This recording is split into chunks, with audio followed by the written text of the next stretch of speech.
with Uganda's domestic and external debt hitting 41.3 trillion shillings as per October 2018, a rate more than the country's next financial year budget, standing at only 40.5 trillion shillings. Civil society groups now want government agencies who are responsible borrowing regulated. They suggest a budget committee to be formed involving all stakeholders, ranging from the taxpayers, lawmakers, central government and the civil society, to first evaluate the loan before approval. So once we have that committee, it should be responsible for the sanctions to ensure that once laws are set, it monitors how they are being implemented.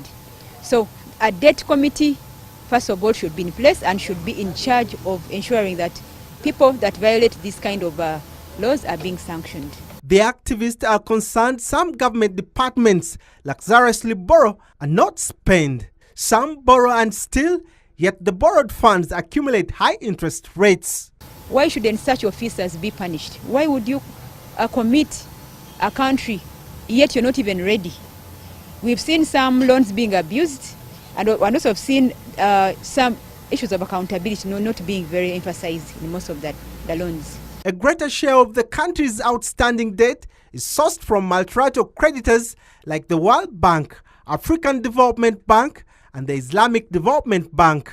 Bilateral creditors, including Japan, France, and other Western donors, account for 31.1%. Commercial banks contribute to 0.7% of the total external debt portfolio as of 30th June 2018.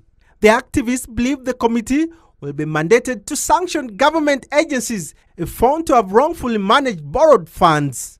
But we need to emphasize the issue of sanctions when you violate the different provisions within the law, because we have had so many cases where different laws are being violated but nothing is being done. And over the last 10 years, the stock of public debt has increased by $7.8 billion from $2.9 billion in financial year 2006-2007, when Uganda benefited from the multilateral debt relief initiative, to the current $1.7 billion as of June 2018.